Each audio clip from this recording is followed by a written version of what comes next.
So hello and नमस्कार। स्वागत है आप सभी का एक बार फिर से हमारे आज के इस नए सेशन में। मेरा नाम अभिषेक त्यागी है और मैं इन्वेस्टमेंट स्ट्रेटेजिस्ट हूँ एसेट प्लस में। तो आज इस वीडियो में हम बात करने वाले हैं कॉन्ट्रा फंड कैटेगरी के बारे में।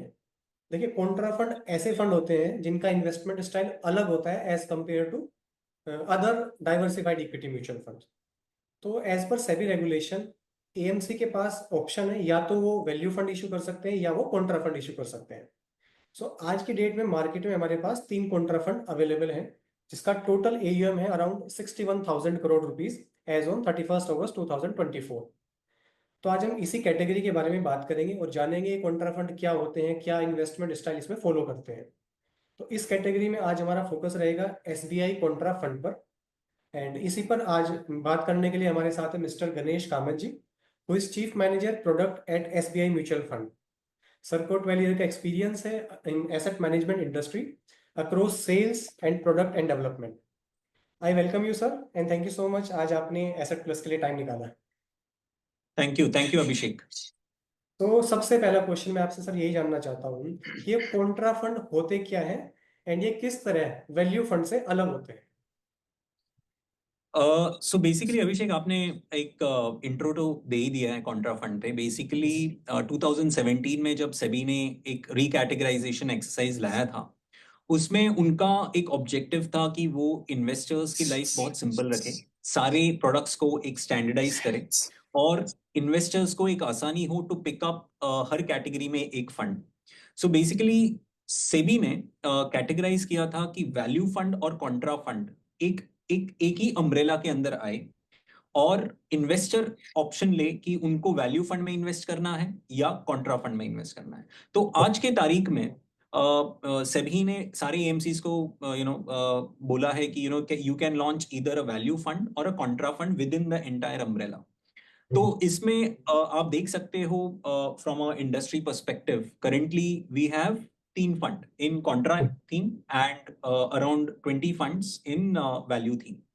अभी कॉन्ट्रा ये एक काफी बड़ा कॉन्सेप्ट है and we believe that value is just a subset of Contra.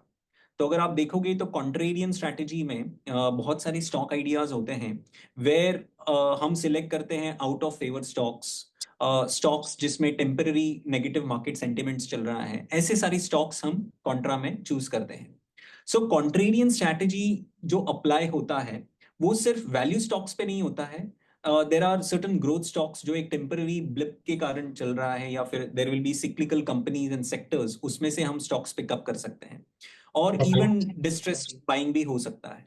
So if we look at it from a holistic perspective, contrarian investing एक ब्रॉडर कैटेगरी होता है और within that broader category आपको एक we go against the complete market trends and one of which एक value investing होता है। So value you can say is a subset of contrarian strategy. Okay okay, तो contra fund usually एक broad theme है जिसमें value एक theme आती है उसके अंदर। Yes yes. ठीक है ठीक है, तो एज पर सेबी या तो आप वैल्यू फंड इशू कर सकते हैं या आप कॉन्ट्रा फंड इशू कर सकते हैं। Contra fund.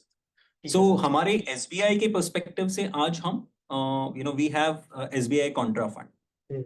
ओके ओके, अब अगर हम बात करें एसबीआई कॉन्ट्रा फंड के बारे में, तो आप इसमें क्या इन्वेस्टमेंट स्ट्रेटेजी फॉलो करते हैं? किस स्टॉक में कब एग्जिट करना है और कब एंट्री लेनी है, वो कैसे डिसाइड होता है? सो बेसिकली हम पूरे कॉन्ट्रा फंड को अगर समझे तो हमारा इन्वेस्टमेंट फिलॉसफी रहा है कि we primarily select stocks on a broader category. हम 3 बकेट्स में उसको फिल्टर इन करते हैं। जैसे पहला बकेट है वैल्यू, दूसरा बकेट है सिक्लिकल और तीसरा बकेट है टर्न अराउंड। तो वैल्यू बकेट में हम वो स्टॉक्स को रेफर करते हैं, वो स्टॉक्स को हम फिल्टर इन करते हैं जहां पे जिनका लो वैल्यूएशंस है रिलेटिव टू मार्केट और in comparison to its own history, जिनका वैल्यूएशंस बहुत कम होता है, उन स्टॉक्स को हम वैल्यू बकेट में डालते हैं। तो करंटली अगर आप देखो हमारे ओवरऑल पोर्टफोलियो में, तो अराउंड 10 to 15% आप देख सकते हो कि वैल्यू स्टॉक्स रहेंगे ओवरऑल पोर्टफोलियो में। एंड दैट्स वाई ये एक वैल्यू बकेट में पोजीशन होता है। काफी सारे स्टॉक्स इसमें हो सकते हैं कि वो एक स्लो ग्रोथ स्टॉक्स हो, और ये प्राइमरी रीजन है कि मार्केट उसको लो वैल्यूएशन असाइन कर रहा है, बट हमारे पर्सपेक्टिव में इनके पास बहुत ग्रोथ पोटेंशियल है और काफी अच्छा रनवे ऑफ ग्रोथ है आगे जाके। तो ऐसे स्टॉक्स को हम वैल्यू बकेट में डालेंगे। दूसरा बकेट होता है सिक्लिकल, वो एक कॉन्ट्रेरियन फिलोसफी है। ये सेकंड बकेट है हमारा, जिसमें हम वो स्टॉक्स को आइडेंटिफाई करते हैं जो एक गुड क्वालिटी स्टॉक्स हो और उनके पास एक कॉम्पिटेंट मैनेजमेंट है वो कंपनी को चलाने के लिए, एक बिजनेस मॉडल है जो काफी रोबस्ट है, उनकी जो बैलेंस शीट है वो काफी क्लीन है, बट एक एक ओवरऑल अभी फिलहाल के मार्केट कंडीशंस में वो एक फेज से जा रहा है जहां पे उनको वैल्यू वो नहीं मिल रहा है जो मार्केट को उसको देनी चाहिए। तो ये जो बकेट है ये एक बिगेस्ट शेयर है इन द कॉन्ट्रा फंड, हमारे कॉन्ट्रा फंड में, where we are almost like close to 50% of our portfolio is in this bucket. So okay. so ये you must get the cycle right to invest in such funds in terms of figuring out कि earnings, देखो earnings कभी भी एक linear fashion में work नहीं करता, वो एक नॉन लीनियर फैशन में वर्क करता है। तो हमें वो आइडेंटिफाई करना है साइकिल कि ये साइकिल में ये ऐसे स्टॉक्स कैसे परफॉर्म करेंगे। तीसरा बकेट होता है टर्न अराउंड। सो बेसिकली अगर आप एक कंपनीज को देखें, they have some core competitive strengths होते हैं, right, but currently they are going through rough patch, एक कुछ छोटे मोटे ट्रबल से वो जा रहे हैं, बट इसका मतलब ये नहीं कि कंपनी सही नहीं है, कंपनी बहुत अच्छी है। सो मैनेजर, फंड मैनेजर का जॉब ये होता है to identify such companies, to bet on such turnaround strategies, because because almost like 10 में से 8 कंपनीज जो है उनकी जो टर्न अराउंड स्ट्रेटजी है वो फेल हो जाती है, तो only 2 of them might work. So obviously ये बहुत डिफिकल्ट होता है स्टॉक्स टू आइडेंटिफाई कि कौन सा कंपनी टर्न अराउंड होगा यहाँ से, and that's why fund manager expertise जो है वो काफी मायने रखता है इन चीजों में। एंड ऑफ कोर्स आपको आपका एक इन्वेस्टर का रिटर्न पोटेंशियल जो है वो काफी हाई होता है इन सच ओके। स्ट्रेटजीज। तो या so put together as I said, ये 3 बकेट है, वैल्यू, सिक्लिकल और टर्न अराउंड, जिसमें हम स्टॉक सिलेक्शन करते हैं। और एग्जिट, जैसे आपने पूछा, तो एग्जिट ऐसे होता है कि we aim for certain returns expectations, certain growth expectations, वो जब हमें मिलता है तो we prefer to exit from that stock in the fund. We don't keep it from a perennial perspective कि ये चलता ही जाएगा, ऐसे नहीं होता, because every stock which we choose is with certain purpose, certain fundamental analysis, उसके बाद हम वो एग्जिट करते हैं। ओके। ओके। तो बेसिकली आप तीन इन्वेस्टमेंट स्टाइल को अपने तीन हिस्सों में डिवाइड करते हैं, value, cyclical and turn around. तो हम बेसिकली कह सकते एब्सोल्युटली, हैं तो जिनका आज समय सही नहीं चल रहा है बट उनका फ्यूचर कहीं ना कहीं ब्राइट है, जो फंड मैनेजर को अपनी एक्सपर्टीज से लगता है, आप उन स्टॉक्स में एंट्री लेते हैं। एंड जो आपकी रिटर्न एग्जैक्टली, एक्सपेक्टेशन, आपकी जो रिटर्न एक्सपेक्टेशन होती है, जब वो अचीव हो जाती है तो आप उससे एग्जिट कर जाते हैं। ओके। एब्सोल्युटली। ओके, तो ये तो बात हुई सर इन्वेस्टमेंट स्ट्रेटेजी के बारे में। अब जैसे ये कॉन्ट्रा फंड है, इसमें कोई लिमिटेशन तो नहीं है कि आपको लार्ज कैप में लगाना है, मिड कैप में या स्मॉल कैप में लगाना है। आपके पास फ्लेक्सिबिलिटी है, you can invest across market cap. So अगर हम पास्ट की बात करें, आपके एसबीआई कॉन्ट्रा फंड ने कितना मेंटेन किया है across market cap, large, mid और स्मॉल की अगर हम बात करें? तो अभिषेक, अगर आप इसमें देखो, जैसे आपने सही कहा कि हमारे पास कोई मार्केट कैप रिस्ट्रिक्शंस नहीं है, बिकॉज ये एक डाइवर्सिफाइड इक्विटी फंड है, और हम इसे large cap, mid cap, small cap में सारे मार्केट कैप में हम इन्वेस्ट कर सकते हैं। और कॉन्ट्रा फंड इन्वेस्ट भी अक्रॉस द मार्केट कैप करता है। एक प्री डिफाइंड मार्केट कैप हमारी स्ट्रैटेजी नहीं है कि हम सिर्फ लार्ज कैप में निवेश करेंगे या फिर मिड कैप में ही निवेश करेंगे या फिर स्मॉल कैप में ही निवेश करेंगे। सो ये जो सेक्टर और मार्केट कैप होता है ये आउटकम होता है bottom up stock selection strategy का।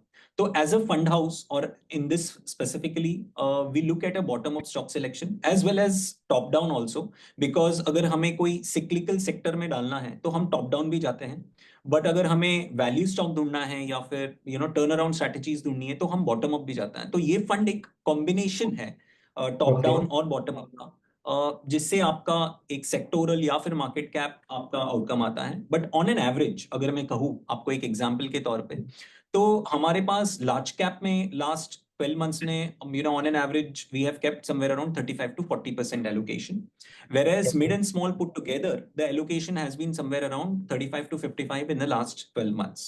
So ये हमारा करंट एलोकेशन है। but yeah, it is a diversified equity fund. तो ये डाइवर्सिफाइड इक्विटी फंड है, it can change according to the market condition. Absolutely, yeah. ठीक है, ये तो बात हुई मार्केट एलोकेशन की। अब किस तरह के इन्वेस्टर को कॉन्ट्रा फंड में इन्वेस्ट करना चाहिए, एंड अगर कोई इन्वेस्टर इस कॉन्ट्रा फंड में इन्वेस्ट कर रहा है तो आपके हिसाब से टाइम होराइजन कितना उसका होना चाहिए कि कम से कम इतने टाइम के लिए तो उसको इसमें इन्वेस्ट करना ही चाहिए? बराबर। सो काफी सारे इन्वेस्टर्स की क्वेरी आती है कि हमें कितने साल तक इसमें इन्वेस्टेड होना चाहिए। तो बेसिकली अगर आप देखो तो ये एक कॉन्ट्रा फंड है, एक कॉन्ट्रेरियन बेट है, जहां पे फंड मैनेजर अपने एक्सपर्टीज के थ्रू मार्केट के कंप्लीटली अगेंस्ट कॉल लेता है, विच में have a positive return over a long term. It can't be a short term bet.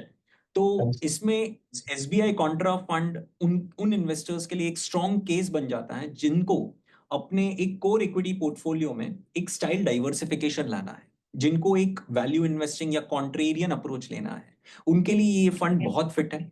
और ये एक फंड उनके ओवरऑल कोर इक्विटी का भाग होना चाहिए, because this is where investors will make more money from a long term perspective. So इसमें काफी लॉन्ग टर्म पोटेंशियल जरूर है, और इसमें वो इन्वेस्टर्स निवेश कर सकते हैं जो एक पेशेंट इन्वेस्टर है, जो पेशेंस दिखाते हैं over a period of time, because ये जल्दबाजी वाला काम नहीं है। It's ideal for those who have a high risk appetite, high risk tolerance also, but वो अपॉर्चुनिटी की कोशिश कर रहे हैं जहां पे वो एक मिस प्राइसिंग जो है एक स्टॉक को लेकर, एक सेक्टर को लेके, उसको वो कैसे कैपिटलाइज करे, वो एक इन्वेस्टर को इसमें काफी रखना पड़ता है। And that's why a minimum investment time horizon of around से 5 to 7 years is recommended for SBI contra fund. Because इसमें क्या होता है कि आप फंड मैनेजर को भी टाइम देते हो कि उनके जो स्टॉक आइडियाज हैं वो अच्छे से प्ले आउट करें, maybe in investing in undervalued stocks और सिक्लिकल स्टॉक्स और turnaround strategy. Okay okay, so ये हाई रिस्क इन्वेस्टर के लिए ये वाली कैटेगरी है, एंड कम से कम 5 से 7 साल का टाइम होराइजन होना चाहिए। जैसे आपने पहले ही बताया, अंडर एब्सोल्युटली। वैल्यूड स्टॉक्स में इन्वेस्ट करता है तो वो स्टॉक कब चलेंगे, मे भी हो सकता है 3 साल के बाद या 5 साल के बाद, तो थोड़ा टाइम होराइजन आपका ज्यादा होना चाहिए so that you will get a better return. ठीक है। या अब अगर एक इन्वेस्टर ने की माइंडसेट कर लिया है कि मेरे को कॉन्ट्रा फंड में इन्वेस्ट करना है, अब क्वेश्चन ये आता है कि एसबीआई कॉन्ट्रा फंड ही क्यों, हमारे पास दो और फंड्स भी अवेलेबल है मार्केट में, so what make it different from other funds available in the market? Good question Abhishek. So अगर आप देखो तो जैसे मैंने कहा, कॉन्ट्रा फंड में तीन ऐसे प्रोमिनेंट फंड्स हैं जो मार्केट में हैं और बाकी सब वैल्यू है। अब एसबीआई कॉन्ट्रा फंड, हम एक true to its label fund चलाते हैं, और हमारा जो पोर्टफोलियो है एक वेल डाइवर्सिफाइड पोर्टफोलियो है जो एक कॉन्ट्रेरियन टिल्ट लेके चलता है। तो जैसे मैंने पहले भी कहा, हमारे फंड में एक एक प्रॉपर मिक्स्ड कॉम्बिनेशन है, जो टॉप डाउन और बॉटम अप दोनों का उपयोग करके उसमें हम स्टॉक सिलेक्शन करते हैं। बिकॉज जो हम बकेटिंग करते हैं वैल्यू, सिक्लिकल और टर्न अराउंड का, वो ये two top down and bottom up methods के थ्रू होता है। And and that's why which is very beneficial. हमारा फंड पहले 40-50 स्टॉक का होता था, बट जैसे जैसे ईयूएम बढ़ता गया, we have increased our number of stocks over the last 3 years, और अभी अगर आप देखो तो it has sharply increase to around 80 stocks. So this is of course the result of the strong inflows जो investors ने काफी interest दिखाई है over a period of time. This is, and सबको participate करना था ये fund के returns में and growth potential में। So फिर भी अगर आप आज के तारीख में देखो तो in comparison to peers, हमारे fund का जो PE ratio है has been consistently below its peers, and that's what is the beauty of this entire product. Okay okay, तो ये तो बात है कि क्यों इसको इन्वेस्टर को इस कैटेगरी में पर्टिकुलर एसबीआई फंड में इन्वेस्ट करना चाहिए, एसबीआई कॉन्ट्रा फंड में। हम बात करते Yeah. हैं परफॉर्मेंस की, अगर आप बताना चाहें फंड ने कैसा परफॉर्म किया है over the last 5 to 10 year versus benchmark SBI contra fund की अगर हम बात करें।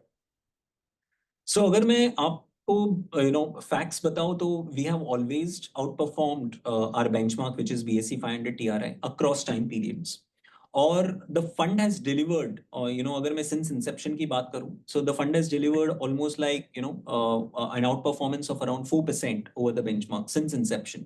तो आप देख सकते हो जितने साल तक आप इसमें इन्वेस्टेड रहते हो उतना आप आउट परफॉर्मेंस आपके बेंचमार्क और एडिशनल बेंचमार्क या फिर कैटेगरी मीडियन को आप अच्छे से आउट परफॉर्म कर पाएंगे. Outperformed across the time periods, you may take it at 3 years, 5 years और 10 years. ओके, तो पिछले 3 साल, 5 साल, 10 साल में इस फंड ने अपने बेंचमार्क को आउट परफॉर्म किया है.